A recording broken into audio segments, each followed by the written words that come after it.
complete aggression. There's no fear, there's no sadness, there's no love, there's nothing. Just violence. Stop worrying so much about the future.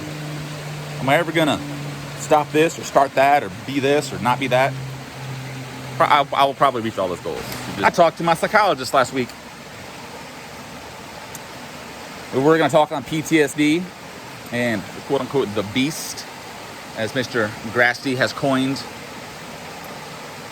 which essentially, for a refresher, is there's a part in kind of all of us veterans, unless it just didn't sink in while we were in the military. It sank in hard for me, like thoroughly. There's like a part that it's the warrior. Your job is to operate without fear, without emotion, without anything except for aggression. And kill without mercy. Kill without mercy. What's the spirit of the bayonet? Kill without mercy. You just say that shit over and over and over and over again for fucking weeks on end. It starts sinking in. I killed my kid, I killed my wife, I killed them with the butcher knife. I killed my kid, I killed my wife, I killed them with the butcher knife. Singing that all of you're like, what the fuck is happening to my brain? I'm thinking some weird shit. Should I ever have kids? Or wife? Fuck! Those are just two examples. So they get in your head pretty thoroughly. But they really push hard the warrior mindset, which is essentially like, you just fucking get it done. Complete violence, complete aggression.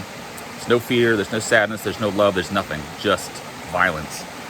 And that's so deeply ingrained, it never leaves. It's always there, and it's almost always, it's like a bodyguard. Literally, it's just like having a bodyguard. He's with you all the time, he's always looking out. He's always ready, always ready, always ready, always ready. It's like, Jesus Christ, dude. You want some whiskey? Okay. After a few shots of whiskey, he's like, woo, whatever. Why a lot of us drink, to calm those nerves, calm that side of us, or distract ourselves with yoga, meditation, or spending time in the woods is probably the best thing to do, and I'll be doing that soon. Looking forward to that, actually. Dreading it, but dreading the quick shift. But I was thinking earlier today, like, dude, what are you scared of? It's Mother Nature. It's natural. You know? Back in the day, I have done some hallucinogens. Some halogens, I'll call them some halogen bulbs. It's our code, even though I already just said what I meant. Sometimes a halogen bulb can shine too much light at once. It actually works out really, really well, metaphorically. Sometimes a halogen bulb can shine too much light and you can lose your shit. Well, that's, halogens. This 45 days is just Mother Nature. I can't dive too deep into Mother Nature, just deeper into the woods, but that's essentially deeper into my mindset. But I think being in nature is kind of like, dude, just look around. I watched the other day, a leaf was floating upstream. What? And then it came down, then it came up, then it came down, and then it kind of just rested. In my mind, it was relaxing, so I was like, the Mother Nature's going to choose very unbiased where that leaf ends up. It's just the leaf's fate. It's just what's going to happen. Really has no control. Just like us in life, we like to feel like we have control, especially people like me. But seeing that little leaf, it's like, maybe I should just ease up a little bit and just let's see where it goes. It doesn't mean stop working or stop pushing for your dreams, but stop worrying so much about the future. Am I ever gonna stop this or start that or be this or not be that? I will probably reach all those goals. So just let it be. I really wanted to talk on, and this is kind of a big fucking deal. When I was around 12 years old, 13, started having sleeping problems. Parents spent a lot of money on different mattresses, therapy. I started getting angry, started getting depressed, started sneaking out of the house, started smoking pot, drinking beer, smoking cigarettes, going to parties, shit, having sex, not at 12, but it's way early. I should not have been doing that at that age. It was a miscarriage at some point in life, been in jail a couple times. Everything just went to shit.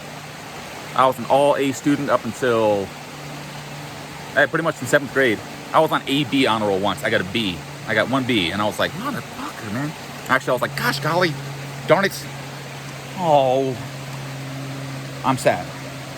And then 8th grade, C's and D's, suspensions, detentions. Suspended, I never got suspended. Detentions. Just becoming a fucking fucked up teenager, man. And anyway, I was talking to a psychologist last week, and we shifted from talking about PTSD to something that happened when I was 12. And as if you've been watching any of this stuff, when I was 12, a young grown man came into my room and played this little game. I thought it was really cool, so I kind of went along with it. But I tapped out when I saw this grown man. I'm gonna fucking, this is weird to say, but I was 12 years old, a little kid. There's my chance, little groundhog. Maybe that's an omen not to share that. 'Cause I've been waiting for months to see this, and now it's here. I see how they get run over. They just walk very slowly across the road. 3 steps, look. 3 steps, look. So maybe I won't share that. I don't know. But some fucked up shit happened. I was molested.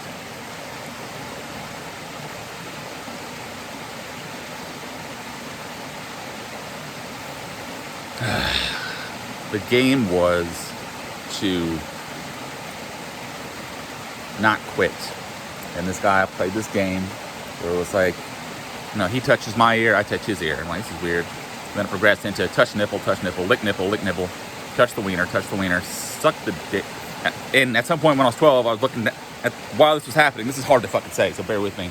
I was looking down, I saw this grown man-ish. He's 18, I'm 12. To me, that's a grown-ass man, being 12 years old. And he was just sucking on my unit. This little 12-year-old, little sloppy, and it was just like, what the fuck? And my brain was like, dude, what? I was like, you win, I'm out. And I don't know if he told me, like, let's keep it between us. But for some reason I did. Until 7 years later, I told someone for the first time. That was my sister. She said, you remember Jason Cooper?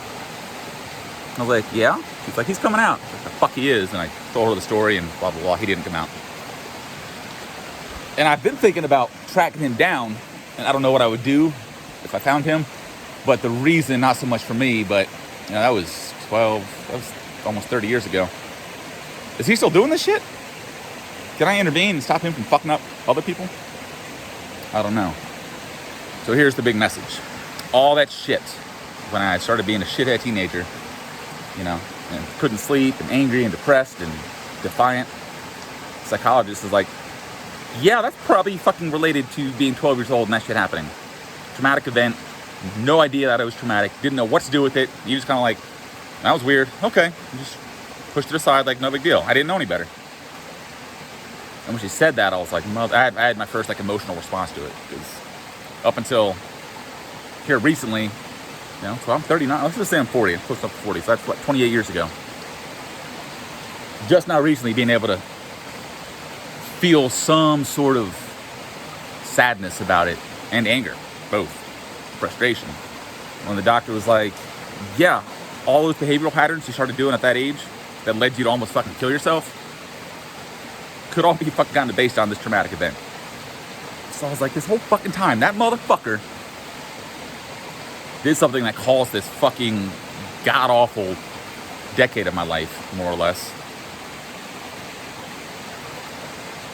A lot of fucking struggle. Yeah, I know, on the upside, I'm the man I am today. And I do what I do because, well, I don't want people to experience that. So that's why I work with kids, to make sure they have a positive mindset and feel comfortable communicating and talking and sharing, and, you know, teaching them emotions are okay. We don't really need pity all that much. Blah, blah, blah. So all that shit did lead into a position of doing something hopefully great with my life. And I really wanted to share this because I don't want anyone to underestimate the power of something traumatic. Traumatic's just the buzzword. You know, it's a trauma. It's a blunt force trauma, but to the mind. And it caused a huge fucking ripple effect, which is still with me today. It's still doing its shit. Almost 3 fucking decades later.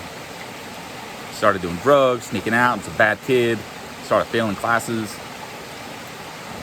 Yeah, all that shit, man. So if any of you parents that suspect a hard transition with your kid, I got one kid in mind already, sweet kid, super sweet, but then again, he's kind of starting to go down that path I am, or I did. I'm wondering if something happened in his past. So parents, aunts, uncles, grandparents, all of you, even kids, if you're seeing that pattern, you might want to just consider something traumatic happened. Or if you know something traumatic happened, you might want to start talking about that shit like immediately. And leave that door wide the fuck open to discuss anything. If your kid has to talk about it for fucking 5 hours a day for 5 weeks, no, it's a lot. But Jesus Christ, if that can save him the route. Trying not to get too emotional here. That could just save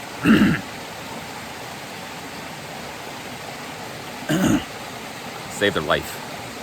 If not that, then the quality of life, the whole experience. So don't be afraid.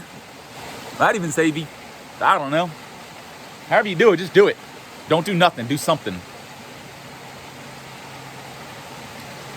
Whew. Yeah, so don't do nothing, do something.